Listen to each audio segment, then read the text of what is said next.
welcome back to another Garden Live down here at Stratco Jets Cross here with Phil. Phil, how are we? Very cold at the moment. Very cold. Yeah, welcome to winter. That's it, it's here. We thought it was here last month, but it's here this month, that's for sure. What have you been up to, mate? How's things? Been busy. I mean, you would think that sort of that transition from May to June, things will start to quieten down, but you know, for gardens, it's change of season, so plenty of stuff happening. Yeah, absolutely. Last time you would have seen us guys, we were down at the Gawler store. We had a great time at the Saturday event. We had Cosy visit us. Kim Sirius came down. It was great. Had a lot of questions, a lot of keen gardeners down there, so their garden set is still looking amazing. So if you haven't been down there to check out the new store, definitely make a trip. It's well worth it. So getting into what's happening in the garden, Phil, what's happening during winter? Okay, so here we are transitioning from what we thought was going to be a nice sort of moderate autumn, which actually ended up being quite cold, into sort of the wild and woolly weather that we've got this week. It's certainly dropped in temperature, so I guess you know, gardeners may be put off a little bit for going outside, but there's still plenty of stuff to do. With a change of season comes, I guess, change of plants. So winter tends to be more traditionally roses and fruit trees, berries. You can see in front of us we've got some lavenders, which we'll talk about in a bit. So there's been this large transition across into sort of the new season range and stuff. Yeah, so we've got some berries sitting behind here. Blackberries, raspberries. Are these the kind of things that we want to see planting in the garden this month? Absolutely. So generally you would see plants in pots. This time of the year with a lot of the berries from the canes, you'll see them come through as bare root. I mean, that's the way these are presented, so held in sawdust. Yeah, absolutely. This is the time to find them and to plant them. Later in the year, we can still offer a potted range, but I would suggest that this is the time that you find the greatest range. Yep. What you get in pots tends to be a smaller, more targeted range. So what's the key to picking a good berry? These ones look super moist and wet in sawdust. Is that a good thing, or?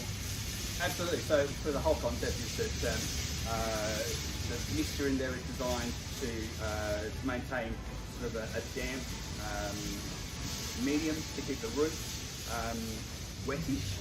It's not going to be sopping wet, and I guess in the stores we're always monitoring it. Every week we have a look to check to make sure that if it needs a clean, apply that. Yeah, awesome. Well, I'll be picking up some of these to put in the garden bed.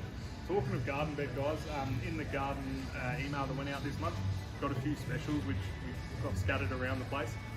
One of them being the corrugated garden bed. Now, the thing I've only just learned recently is that you can design your own with these kits. So you can design L-shaped garden beds, big rectangles, or just these really weird and whatever shape you need for your back garden. So they're really cool. On special for $69 at the moment. Definitely pick up a couple. There's some available in merino and slate grey, so a couple of colours there to choose from. Other specials we got, so 25% off Greenworks. You can see sort of the rain behind us here. So 25% off Greenworks and 15% off Ego. Those ones are just limited time specials, so get in if you're looking for a new lawnmower or a new piece of gardening equipment. Now's the time while they're on special. And yeah, plenty of specials throughout the store, especially in our end of financial year catalogue as well. So don't be afraid, jump online, see what we've got on special. Moving on, guys, we touched on lavender. Yep. What's happening with lavender? So I guess we've gone quite heavy this month. We were asked recently if we'd like to do an article in the SA Gardens magazine, which regular shoppers at Stratco would know that you can pick those up in store. We offer them free to our loyalty members. So this is the winter edition of the SA Gardens magazine.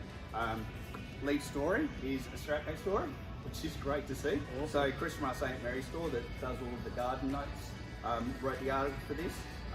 So it covers 4 or 5 pages in the magazine, fantastic read. And that linked into the offer that we put into the catalogue. So we've gone quite heavily into new season's lavenders. So there's a great selection at all stores. Usually we start with 5 or 6, but that's just to get lavenders on shelf. There's plenty more available. So customers could just ask, because they're working in the gardens from the day, what else is available, and we can go through the range with them. Yeah, awesome. talking of potting things and potting lavender in particular, we've got a new range of eco pots in store. So the special thing about these guys to separate them from the rest of the pot range is they're made from recycled plastics. So rather than just buying a ceramic or plastic pot, you're getting something that's recyclable, so environmentally friendly, and they look fantastic as well. So perfect for potting some new lavender or new plants in as well. Yeah, they've come in. I mean, there's all sorts of shapes and sizes, isn't it? You had a quick look down there before. I know. And I mean, we haven't got the full range here. The same area's got even a larger range in terms of, we just simply didn't have the space for the big pots. Yep. So there's all sorts of cool and, you know, one of the things you can put them on your shelves, on your desk, you know, out in the garden, whatever you want to. Yeah, they look fantastic. They're very cool, very sleek and modern, if I don't say so myself. Talking of potting things, while we were down at Gawler last month, we had a couple of questions from customers visiting. One of them was from Matt, a fantastic viewer of ours. He asked, would you recommend potting plants straight into a ceramic pot, or should you use a black pot inside? What's your advice? Nowadays, that's such a sort of a tough question to give a sort of one answer. So what you find nowadays with a lot of ceramic pots is that the outside of the pot's ceramic, the inside of the pot is usually like porous terracotta or something like that. So if you wanted to plant straight into it, the advice I'd give would be to look to seal the inside of the pot, because if you don't do that, then the water and the fertilisers and everything that's involved with that would leach into the pot and potentially ruin the way that the pot looks on the outside. It ends up cracking and looking quite horrible. So you've got to keep that in mind.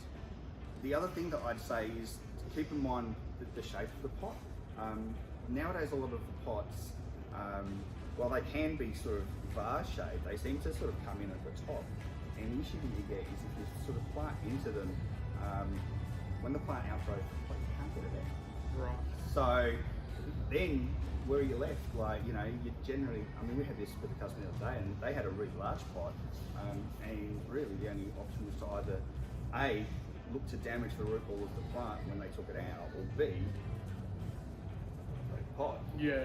So for those reasons, if you find that you've got a pot that you really like and it does sort of have that odd shape to it, or even a belly shaped pot where it sort of bulges in the middle, it might be smarter to plant in a pot inside that so that at least you can take it out.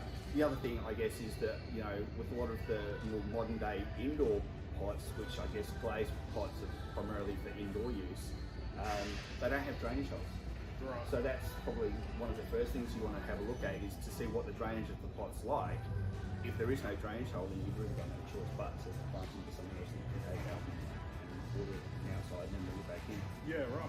Well, there you go. Guys, we love the questions. So if you're watching, you've got a question or you've got a thought, drop it down below, leave a comment. We'll answer all of them as much as we can and give you some advice. Now, talking winter, you know, it's cold inside. People might have the heaters on or the fires on. And we've talked a lot about indoor planting and gardening recently in previous garden lives.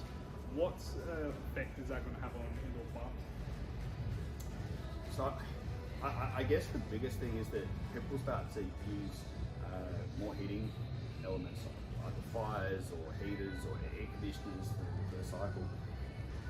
And the issue that tends to have is that it dries the air out around the plants. And as the air around the plants dries out, it sort of gives you this false narrative about what the plant's doing. It will make the leaf of most plants look like it needs some drink, but until you check the soil, you won't know.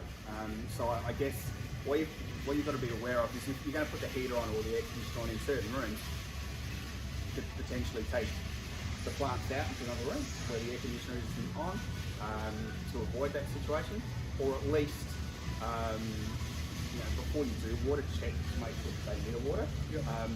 Most of the time, if you've got access to a sort of one of those squirty bottles, just put a bit of water into it and you can mist around the foliage of the plant, and that would provide enough humidity around the plant so that it doesn't necessarily need some water. So yeah, I guess winter's one of those ones. I think we might have just touched on it from a walking perspective last month, that while it's raining outside and you sort of got this thought process that, you know, the plants are getting wet, never rely on those sorts of indicators. Always check the soil to make sure before you sort of get sit stuck into watering or not watering. Yeah, there you go, guys. So don't be complacent, I think is the message there. Well, there you go, I like that. Yeah. Perfect. No, that's fantastic. I've been talking about my garden. I'm getting a lot of weeds at the moment. I mean, coming in the winter, I'm getting weeds galore. What do you recommend good product or something I can do to no matter what the weather's like or anything like that, weeds are the one plant that will continue to grow. Yeah. Look, the easiest thing, I guess, is a glyphosate buffer spray. You can buy it already mixed up, ready to use. You can buy it in concentrate, so you can mix it yourself. In certain circumstances, it's probably better to do it that way because you're essentially got to apply it around seasonal plants, things like roses, for example. Hate glyphosate.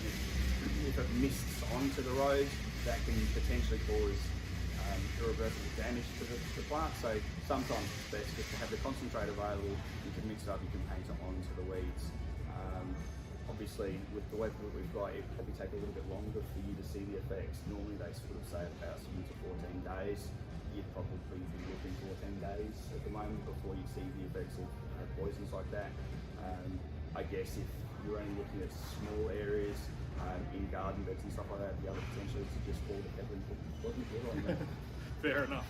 The old natural solution, I like it. So that covers us off for July. June, not July. July is next month. My next question, July. It's only going to get colder probably. It's only going to get wetter, more storms, I'm sure. Yep. We've had one this week. What are we doing? Is there anything we can do to protect plants from these storms and hail and all that kind of stuff that we might be seeing?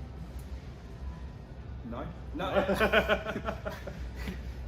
I guess the thing with protecting plants is that it's the unpredictable nature of when these storms occur and how to protect them.